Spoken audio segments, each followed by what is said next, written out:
எல்லாருக்கும் நான் சொல்லிக்கிற ஒரே விஷயம் என்னன்னா, எல்லாரும் நான் எதுவும் வெயிட் லாஸ் பண்ணேன், டிரான்ஸ்ஃபார்ம் ஆனேன் அப்படின்னு நினைச்சிட்டு இருக்காங்க.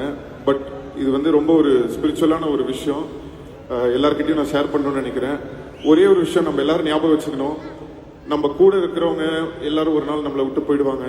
நம்மளுடைய முடி கூட நம்மளை விட்டு போயிடும். நம்மளுடைய சாப்பாடோ, நம்மளுடைய காரோ, பெயரோ, பணமோ, புகழோ எல்லாம் போயிடும்.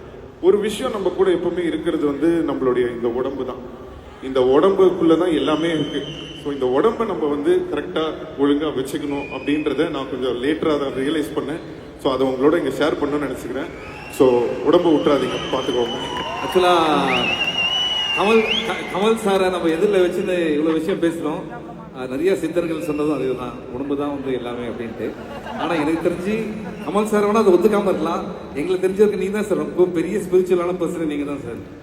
ஏன்னா நீங்க தீ பிடிக்கும் முன்காடு முன்ன வந்து நின்னா விசாரிச்சோம்னா நாளுக்கு நாள் சிம்புவுடைய இளமை வந்து இன்னும் தாறுமாறா போயிட்டு இருக்கு. 100+ இருந்தவர் 79 kgs இப்ப.